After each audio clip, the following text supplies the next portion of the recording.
Good morning, good afternoon, and good evening, everyone. My name is Joel Ruffin, and it is indeed a privilege and an honor to be a part of the IKNS seminar series.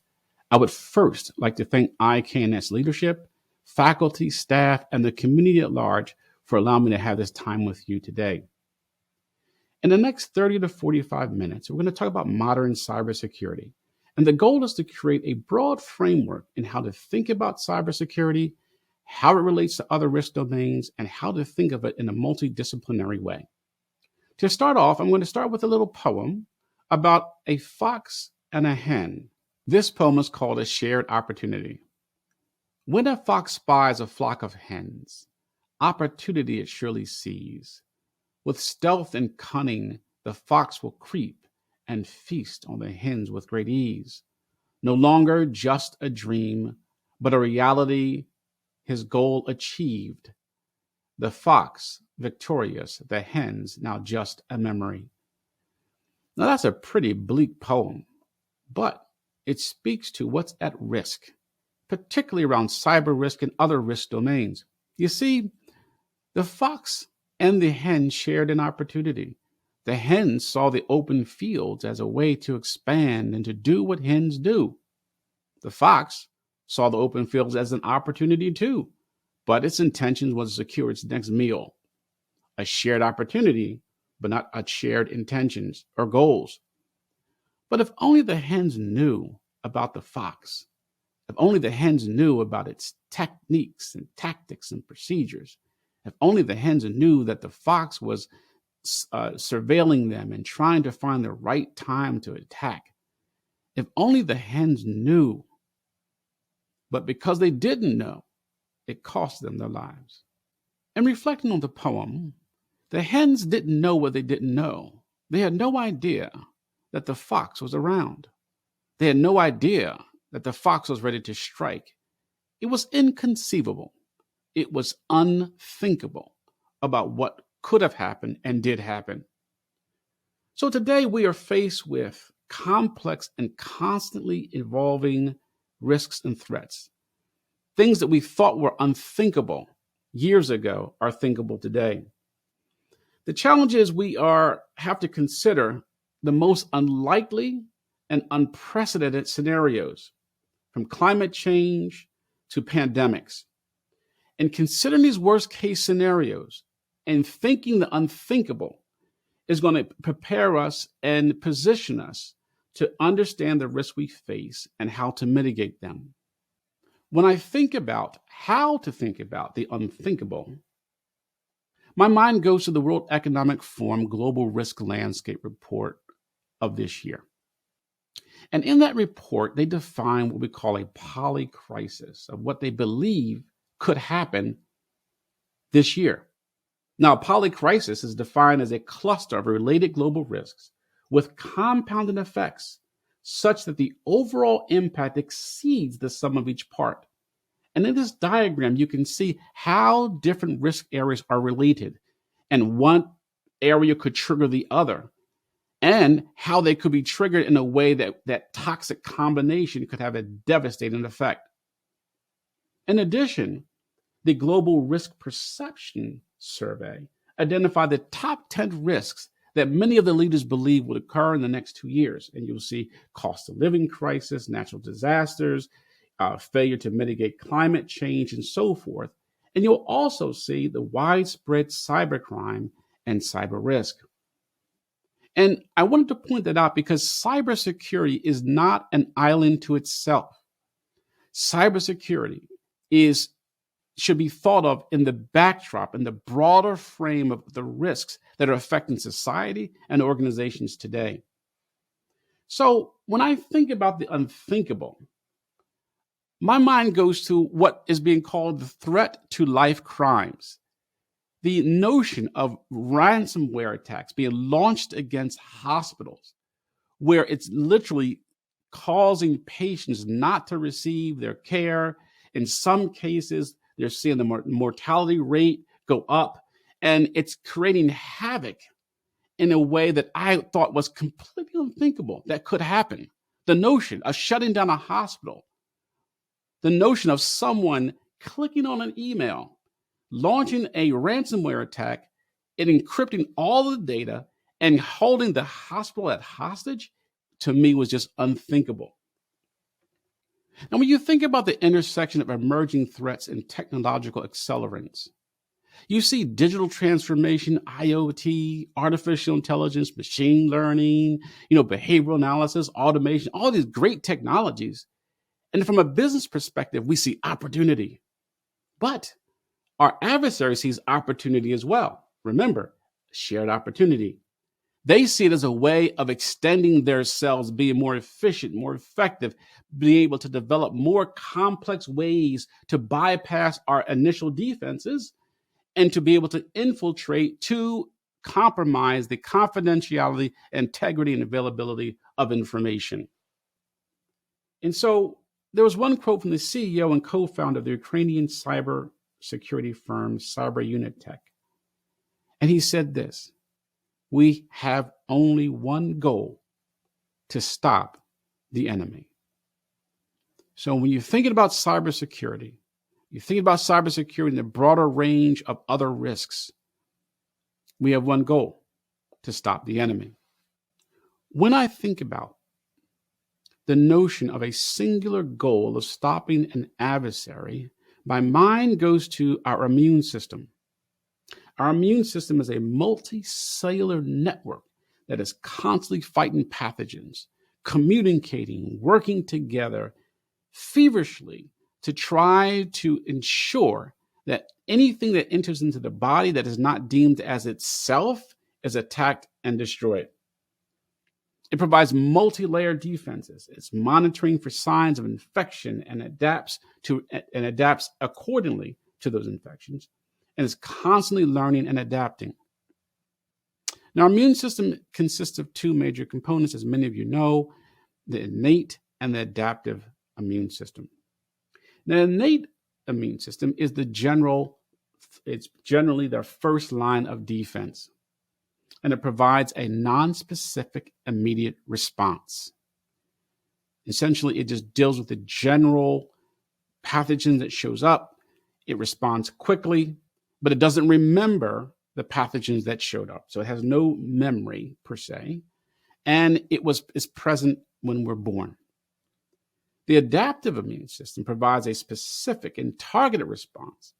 It recognizes the self versus the non-self, and it takes a longer time to develop a response, but it remembers. So the next time that pathogen shows up, it provides a more effective and powerful response. This slide illustrates how a pathogen seeks to attack the immune system. It's kind of generalized, but the idea that there's this attack chain in which it tries to enter the host organism through skin, mucus, membranes, and respiratory tract. It tries to attach itself to the host cells through adhesion proteins and other mechanisms. Then it evades, it replicates, and it spreads, and then thus the symptoms. And all through those stages, our immune system is trying to disrupt those stages so that we do not get sick. Here's an interesting diagram from a textbook in which it illustrated the typical kinetics of an innate and adaptive immune response to a microbe that it had not encountered before. And as you can see, the ramp up time from the innate immune system is almost immediate, whereas the infection or the spin up of the adaptive immune system is days after start of the infection. So you got hours after start of infection, innate, and in some cases days after start of infection is the adaptive immunity or adaptive immune system. But you can see that the brunt of the microbes were addressed or neutralized by the innate immune system, and thus the adaptive immune system kicks in to those that the innate immune system could not address.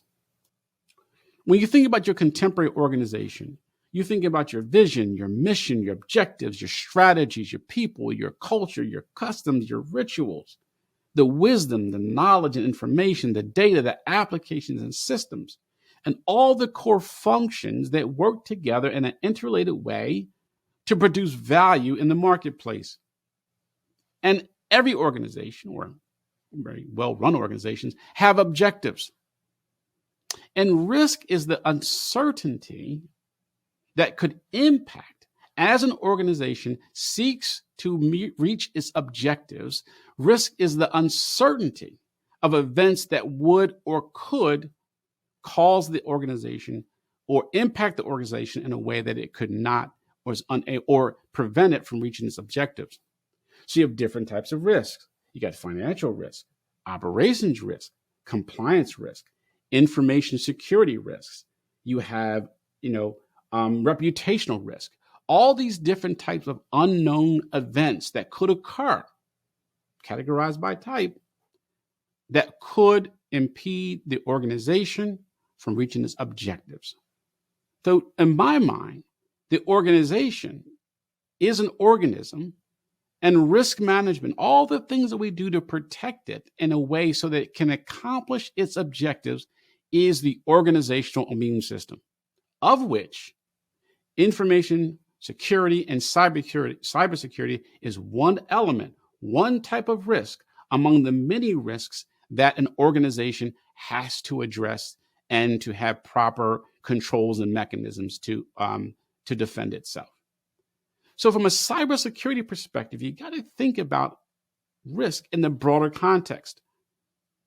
There's a notion of what some organizations or an enterprise risk management call a risk appetite.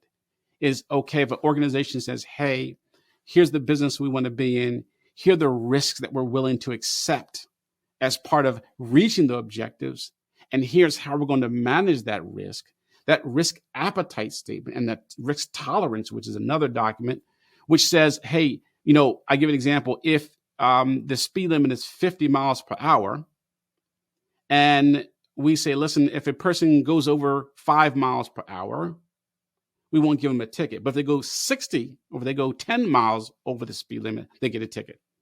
So we're going to tolerate 5 miles over the limit, but we're not going to tolerate 10 miles over the limit. Same way with risk tolerance, the risk appetite. And they're very important, because when you think about cybersecurity, you think about how to attune your policies, your procedures, your policies and your firewalls, and where do you prioritize your focus, that risk appetite, that risk tolerance, those documents, and how the organization functions, how do we make money, how do we bring value in the workplace, is very critical.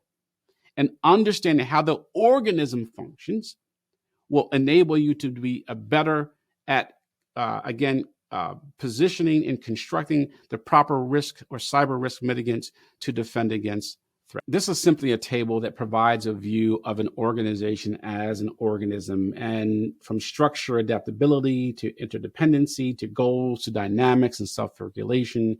It attempts to provide a view of a modern organization and the organism itself. So again, supporting the view of the organization as an organism. This slide illustrates the different types of risks, the uncertainty that the organization or the organism may experience as it tries to realize its objectives and to reach its objectives in the marketplace. You've got financial risk, and one example was a credit risk where a customer is unable to pay their outstanding invoices. Or there's an information security risk where there's a data breach and theft of sensitive product designs. Or there's a natural hazard risk where you have property damage and business interruption due to earthquakes. So you see those different types of risks, this uncertainty that exists around an organization, around an organism as it tries to reach its objectives. And these risks have to be managed in a holistic and effective way. So as you can see, information security risk, which is a superset of cybersecurity, is part of a broader risk view, a broader set of risk domains that organizations must address. And many refer to as enterprise risk management, which is a way of addressing these risks in a more holistic and full way. And usually that is a standard way of, the way of addressing and managing risk is very consistent across risk domains. You identify the context, you identify the risk, you analyze the risk, You assess its likelihood, you prioritize the risk, you calculate the exposure, you plan and execute response strategies, you monitor, evaluate, and adjust. So you have this cycle of risk management around all the different types of risks. Again, so the idea is that you want to manage the risk within the context of the risk appetite, of the risk tolerance in such a way that the organization, the organism can achieve its goal. And you see here the whole notion of governance and risk management and compliance. You may hear the term GRC, is basically a way of ensuring operational or organizational effectiveness through governance, as we discussed the risk management process, and compliance, making sure we meet the various requirements depending on what sector you're in. There may be certain laws, for instance, HIPAA, or if you're in financial services industry, there's certain laws and compliance that you need to comply with in order to operate effectively in those risk areas or in those specific sectors. So what is a cyber threat? A cyber threat is any circumstance or event with the potential to adversely impact organizational operations, organizational assets, individuals or other organizations or nations through an information system via an unauthorized access, disruption, disclosure, or modification of information and or denial of service. That is what a cyber threat is.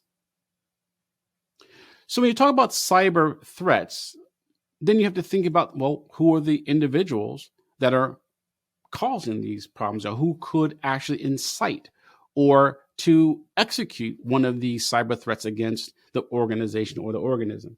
So we think about threat actors in cybersecurity. We tend to think about tactics, techniques, and procedures. TTP. Tactics. These are the adversary's tactical goals, what they're trying to achieve. The techniques are how the adversary is going to achieve this tactical goal by performing an action. And the procedure is the specific implementation the adversary uses for techniques or sub-techniques. So when we think about threat actors, we think about tactics, techniques, and procedures.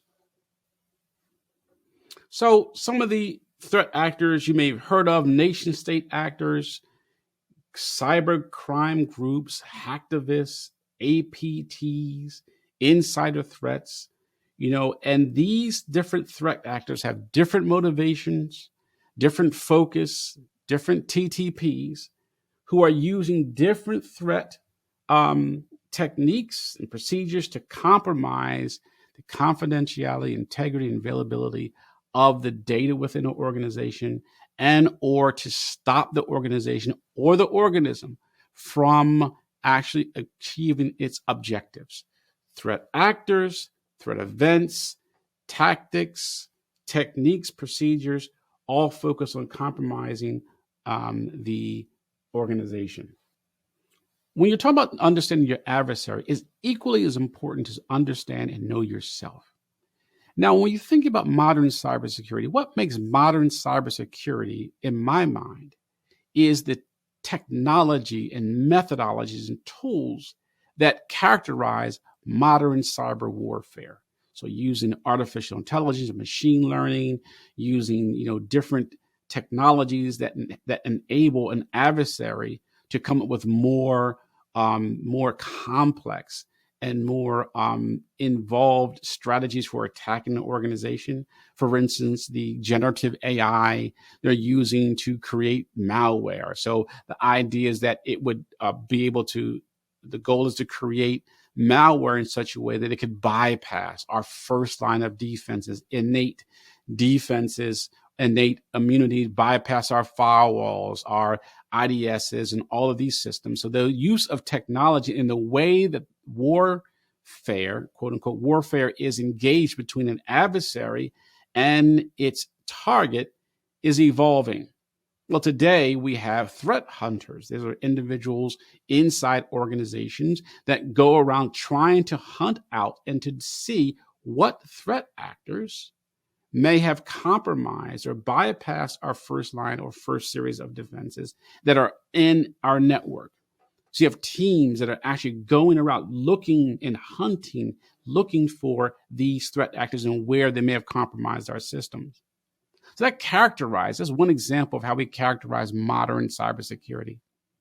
But there are some frequently used vectors in which some of the most advanced attacks use to gain that initial access to an organization. And these kind of represent maybe 80% of the issues that we see. Devices that have this default password or known passwords, or credential theft, poor, weak passwords, and poor identity management, where you're not really managing who has access to the systems, what level of permissions and privileges they've been assigned, and then social engineering attacks. These are attacks that are being engineered against employees, and they're not being trained. They're not aware of some of these techniques. And again, an adversary is able to trick them into doing something they usually or would normally not do. And you have the insider threats. These are individuals who are working inside to undermine the organization or organism. These 5 areas, if properly addressed, if the risks in these 5 areas are properly addressed, it is going to knock out a good portion, or at least slow down an adversary from getting access to the network. Knowing what's on your network is so important. Asset management, again, vulnerability management. That's a whole talk we could have on vulnerability management. And security misconfigurations, making sure systems are configured properly with the services that are not necessary are turned off, and really making sure that the controls are in place based on your security policy and design. And again, with passwords, credential theft, and social engineering, as we mentioned, these things, if managed properly, will make a huge difference in your ability to defend against a focused adversary. Here was an interesting, just to give you a sense of the amount of malware that is out in the wild. Here is a diagram from the AV Test Institute, which basically tracks the antivirus samples since 1984. And you can see the total number of malware since 1984. I kind of give you a sense of how much malware is out there. And this was an interesting slide as well. Here is the new malware, or PUA, which is potentially unwanted or potentially malicious applications. Like the amount of new malware per second, per hour, per day, per month, or in the last 12 months. So each of these could represent malware that could be used to compromise your system. So you get an idea of the velocity and volume of these threats that exist out there. So another key aspect of a organization or organism with a very healthy cybersecurity immunity or immune system, one of the key aspects is cyber threat intelligence. Cyber threat intelligence, we referred to the earlier poem about the fox and the hen. If the hen had only knew, that's the key. The hen didn't know. And without intelligence, you are wide open. And so cyber intelligence utilizes technical analysis and other resources, open source intelligence, some commercially provided, that provides a comprehensive view of the current threat landscape. It also provides insight into the motivation and goals behind a cyber attack, enabling organizations to allocate resources and prioritize their defenses accordingly. It also provides information about specific threats. Now, cyber threat intelligence is a huge topic. There are protocols and methodologies for how you should exchange that information. There are vendors who provide different levels of granularity and different levels of sophistication in what they report and provide.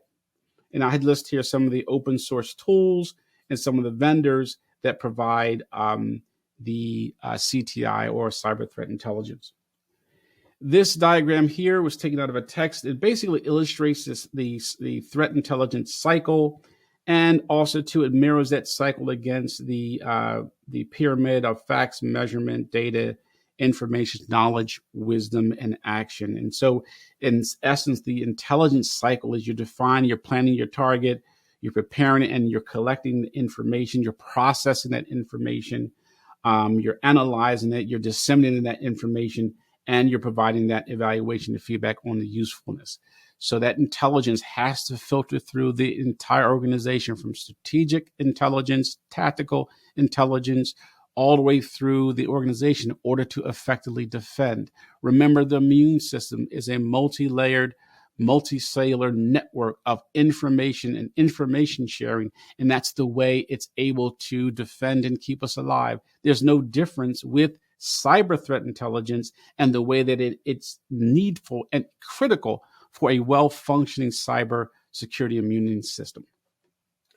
And here you'll see certain standards. Here's the NIST special publication 800 and 150 that talks about guidelines for sharing cyber threat information. And again, there are a number of standards and documents that speak to it. So we talked about the organization as an organism. We talked about the different types of risks or the uncertainty that could prohibit the organization and the organism from completing or accomplishing its goals. We talked about the risk appetite. We talked about risk tolerance. We talked about threat actors, their tactics, techniques, and their procedures. We talked about the notion of cyber threat intelligence and the ability to share information, to know about an attacker or a threat actor when they are actually in pursuit or focused on a specific organization, industry, or sector. So how can we gain more insight into what these threat actors are doing, into their TTPs? There are two well-known frameworks called the MITRE ATT&CK framework and the Lockheed Martin framework. The MITRE ATT&CK framework provides a level of specificity around the adversary's behavior, very detailed, and it doesn't necessarily follow a structured, ordered manner on the way the attack is actually carried out. Whereas the Lockheed Martin is a little bit more high level, and it follows a structured order in the way it looks at the way that a adversary would attack an organization. And so what you'll see in the Lockheed cyber kill chain, the notion of recon, weaponization, delivery, exploitation, installation, command and control, action on objectives. These are the phases that a threat actor would try to, and this is taken from a military, has a military underpinnings. That's why it is structured this way. The notion is if I could stop the adversary, say at phase 2, and prevent them from weaponization or weaponizing their threat, their specific malware or threat, then I could keep them from reaching their objectives. However, modern cybersecurity, modern threat and threat actors don't follow necessarily a set order. They could begin on phase 3, then go back to phase 1. So it's interchangeable. And today the nuance is very detailed, and that's where the MITRE ATT&CK framework comes in. Okay. And so you see here the MITRE ATT&CK framework, you see across the top, which is the reconnaissance, resource development. These are the tactics. These are what is the threat actor trying to do? And they're across the horizontal top, and these are representative of the different phases, but not necessarily in a specific order. Now, the vertical underneath the tactic is the techniques. This is how they are doing reconnaissance, and what sub-techniques and what procedures is the threat actor actually trying to do to accomplish that. So the MITRE ATT&CK framework is very powerful, as it provides matrices for enterprise, for mobile, for cloud, for Mac, or for the Apple iOS. So there's different matrices that represent the tactics, techniques, and procedures a threat actor would use to try to compromise that particular environment. Very powerful. it's heavily used, and it's really, again, we could have a whole session just on the MITRE attack framework. Now, given the threat actors, TTPs, we understand, we've learned more about how they attack, what techniques they use, why they're doing what they do. Well, how do I get my hands around that? How do I, as an organization, should I think about structuring and building our cyber defenses, our cyber immune system, in order to combat these threat actors? Now, remember those 5 areas of vulnerabilities, unpatched vulnerabilities, social engineering, credential theft. Those are key areas immediately. Aside from any very sophisticated framework, those key areas are important. Asset management, those things are important in order to defend. That's your first line of defense in which you should really be focused on. But there are other cybersecurity frameworks that provide guidelines for best practices that allow you, these frameworks provide a means to identify potential risks and vulnerabilities where you can incorporate specific controls and measures. So there's different frameworks, different lenses that you can put on in order to think about how to defend your digital assets. And not only just your cyber threats, but also how to effectively run your organization or information security organization as well. And so here is just a list of some of the various cybersecurity frameworks. They're really not intended here to provide an exhaustive list, but just to give you a flavor for the different frameworks, the different lenses that you can apply, that you can look through, and to gain not only guidance, but specific guidance how to achieve specific objectives. One of the well-known frameworks is the NIST Cybersecurity Framework version 1.1. NIST Cybersecurity Framework consists of what you call your core, your tiers, and your profiles. Your core represents your desired security outcomes and the activities to achieve those outcomes. So outcomes, activities to achieve those outcomes. Second part are tiers. And this is a way to reflect how your organization is currently managing their risk security program, how much rigor is being applied. And it's not necessarily a way of saying, hey, you need to be at, tier number 4 or tier 3, but in conjunction with your risk appetite, risk tolerance, and the way you're managing risk should align with the way you are tiered and the way that you're managing your cyber risk in the environment. And then profiles. Profiles are used to identify and prioritize opportunities for improving your cybersecurity program. So profiles identify outcomes and activities, and where there are gaps, this is where you can focus, identify those areas, focus resources, take action steps in those areas, and then address those particular outcomes, which in fact could address certain types of threats and risks. So we see here the cybersecurity risk framework, the different components. As I mentioned here, they have identify, protect, detect, respond, and recover. These particular core functions are not necessarily unique to cybersecurity threats and risks, but apply broadly across many of the risk domains.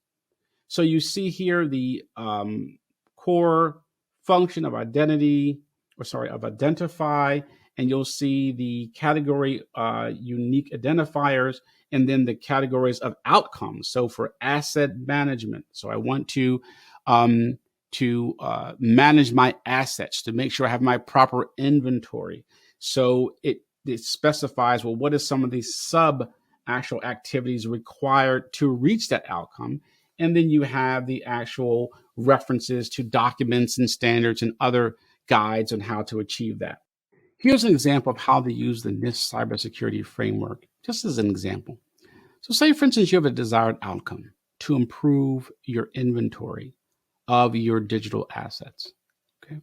And so you go to the NIST framework, you go to identify, under identify, that core function, there is the notion of the asset management, and then there as a sub outcome is the physical devices and systems within the organization are inventoried. So that is my sub outcome. That is the outcome I want to achieve. I want to ensure that my devices are properly inventoried and managed in support of the broader outcome of asset management, which in support of the broader core function of identify. Now, the guidelines for that, you can several documents are referenced. In this case, as an example, the COBIT 5 standard is referenced. And the COBIT is a framework for the governance and management of enterprise information and technology, aimed at all the technology information processing that are used within an enterprise. So again, you can go to the COBIT 5 standard, and if you go to that standard, you can reference it using the identifiers, identify the specific activities, implement those activities, and thus achieve your goal of better physical management of your assets. This is an example of the cybersecurity framework risk management profiles. In this case, this is a profile which is put together in order to identify those core functions, outcomes, sub-outcomes, and activities that, if they're in place, will mitigate or reduce the risk of ransomware attacks. So you could use this profile to assess what our current activities are or what activities are missing, identify, what specific areas that need to be addressed, whether it's identify or respond, and literally identify the steps and activities that need to be taken to address them. And what's really great about that, it's a way of tracing back activities to outcomes, to real impact to the business. So it helps in conversations about prioritizing risk, prioritizing budget. So these risk profiles, or these NIST risk management profiles, are very key, and they're different profiles for different types of risks, and they're very, very helpful. Okay, so we've talked about the organization as an organism. We talked about the different risk types, the uncertainty that could hamper or prevent the organization or the organism from reaching its objective. We talked about the different types of risks and the way to manage that risk, or to think about that risk in a more comprehensive way. We talked about the risk appetite statement. We talked about the risk tolerance statement. We focused on cybersecurity risk as a sub-risk to information security risk. And we begin to delve into what some of those attacks or threat events could look like. We talked about the threat actors, the TTPs, tactics, techniques, and procedures, and how threat actors are using these tools and using these methods to bypass our defenses and to get into our networks. We talked about what characterizes modern cybersecurity and the leveraging of technology, which changes the way the cyber warfare is actually conducted and done. We also talked about different methods and tools to use to understand your adversary, as well as the key areas in which most of the time the cyber threat actors are using to get into the networks, and how important it is to identify and address those key areas off the bat.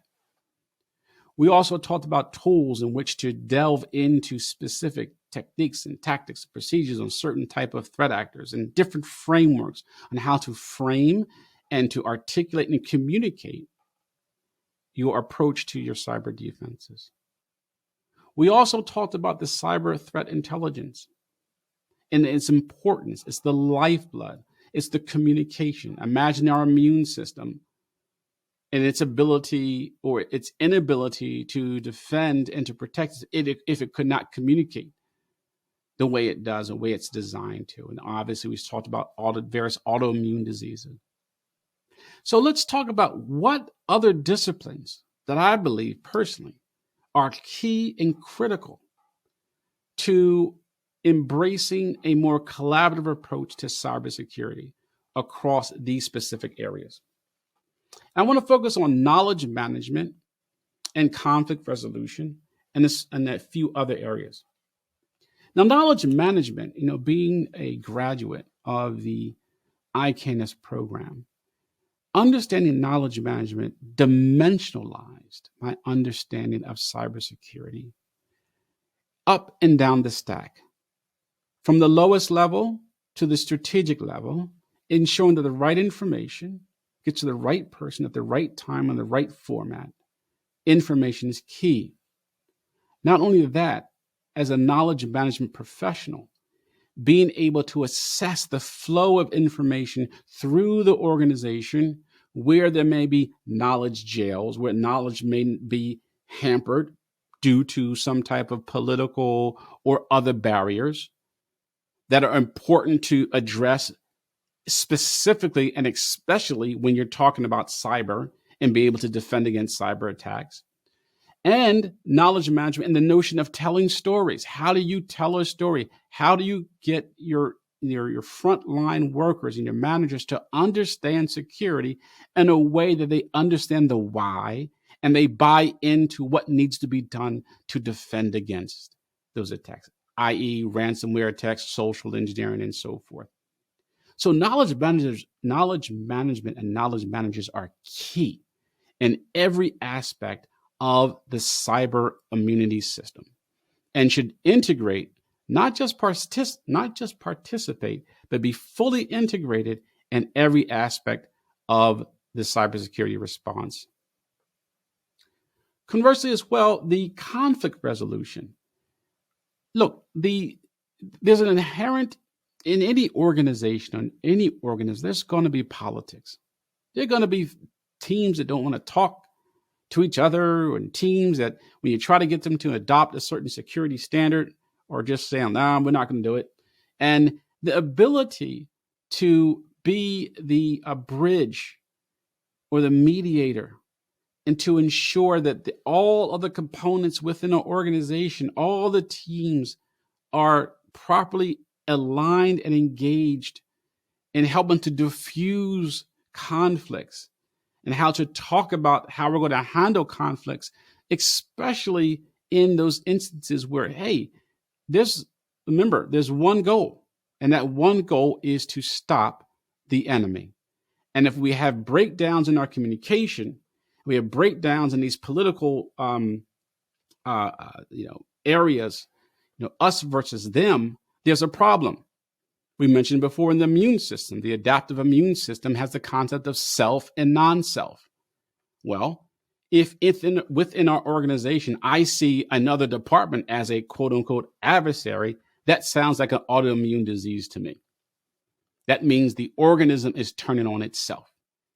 And given what we're confronted with today, we can't afford to have that level of breakdown when you're dealing with an enemy who is focused on being unified, commercial, intentional, creative, and is coming to you whether you are ready for them or not.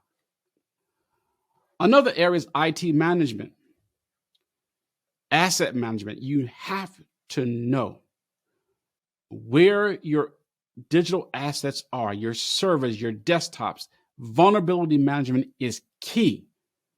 Being responsive. How long does it take from a vulnerability being in the wild or being made known? How long does it take for those systems to be patched? Being vigilant, being on top of knowing what the baseline activity looks like in your network and your servers, and being able to partner with the security operations centers, your threat hunters, your red teams, your blue teams, your purple teams, being integrated in those conversations so that we all know how to respond and all know how to identify anomalies when we see them. IT management cannot be on the outside of cyber security response. It needs to be integrated. And then human resources. The individual, the employee is the most vulnerable in this chain. The social engineering attacks, the ransomware, an employee clicking on the wrong link, all of those things, the employees maybe may not understand why they're being asked to do certain things. So part of your onboarding process, we should be introducing employees and staff to risk management, making sure the training is in place, that you're collaborating with your knowledge managers, with your conflict resolution folks, with IT management, with your security teams to provide a comprehensive training in the veer of maybe creative storytelling so that it's fresh and then it lives inside of the organization in a way that's part of its culture and its DNA. Also, human resources is involved in identifying potential insider threats. So if an organization decides to, is going to take a very aggressive approach to right sizing, and in that process, they alienate their workers, all of a sudden you have this potential for insider threat. And what I mean by that is not necessarily may not do something explicitly wrong, but they may be less vigilant. They may just click on the link and just forget because they're not paying attention. So you have to be sensitive to the vulnerabilities that may arise due to actions as it pertains to your employees. So as you can see, these areas are key as a multidisciplinary approach to modern cybersecurity. I want to thank you. I know we covered a number of topics. I hope this was at least to spur your thoughts about how to think about cybersecurity in a more holistic framework, and how different areas play a role in that multidisciplinary response, and all the tools and things that go out that are involved in addressing the modern threats that we're facing today. And remember, we have one goal and one goal only, and that's to stop the enemy. Thank you.